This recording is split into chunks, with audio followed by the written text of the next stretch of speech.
భగవంతుడు తనను నిజంగా కోరే వాళ్ళ దగ్గరికి వచ్చి తీరాలి. దేవుణ్ణి మోసం చేయడం అసాధ్యం. ఎందుకంటే ఆయన మీ ఆలోచనల వెనకే కూర్చొని ఉన్నాడు. మీరేమి ఆలోచిస్తున్నారో, కోరుతున్నారో ఆయనకు తెలుసు. మీరు మీ హృదయంలో నిజంగా ప్రపంచాన్ని వదిలిపెడితే, ఆయనతో అంతఃసంసర్గాన్ని కోరితే ఆయన మీ దగ్గరికి వస్తాడు.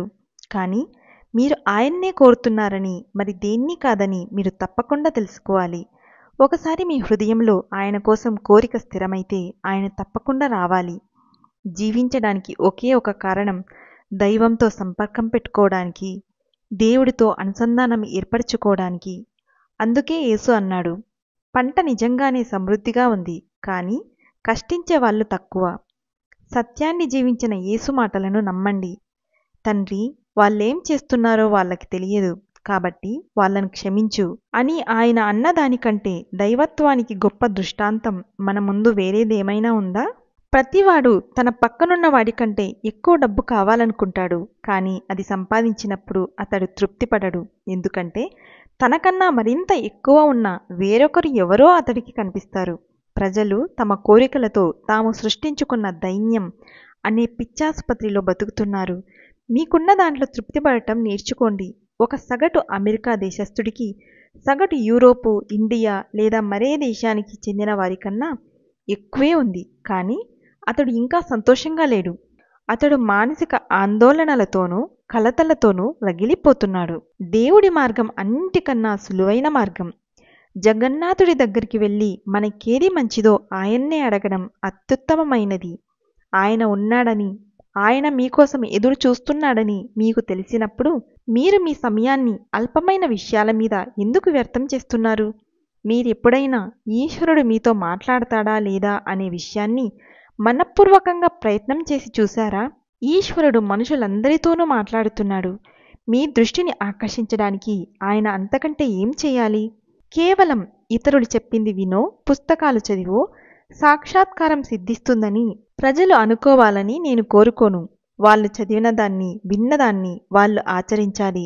ఇంట్లో ఉండి పోచుకోలు కబుర్లు వినడం కంటే మందిరానికి వెళ్ళడం మంచిది. కానీ మందిరంలో కూడా మీరు ఆయన్ని గురించి మీలో అనుభూతి పొందాలి. ఆయన సన్నిధిని సాక్షాత్కరించుకునే శాస్త్రీయ ప్రక్రియలను మీరు తప్పకుండా తెలుసుకోవాలి. మానసికంగా ఉద్రేకపడడం, మేధాపరమైన చాతుర్యం సాక్షాత్కారాన్ని ఇవ్వలేవు. మీరు సంపూర్ణంగా భగవంతుడికి మిమ్మల్ని మీరు సమర్పించుకున్నప్పుడు, మీ సొంత లాభం కోసం ఎన్నడూ ప్రలోభపడకుండా ప్రార్థించినప్పుడు భగవంతుడే మీ స్ఫూర్తి అని, ఆయనే మీ ఆత్మ అని మీరు ఖచ్చితంగా ఉన్నప్పుడు మీరు స్వతంత్రులవుతారు.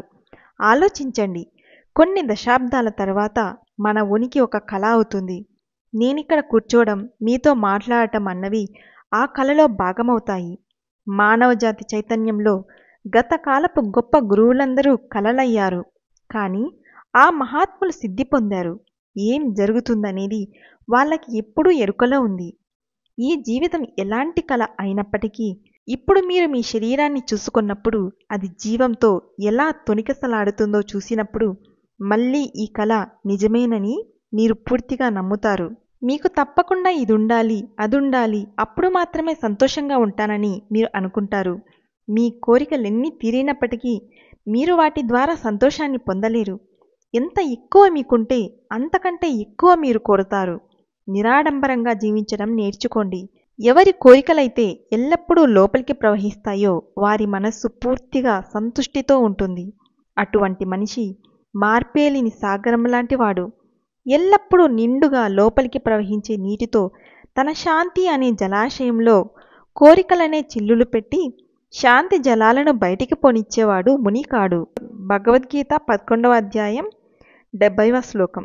Thank you.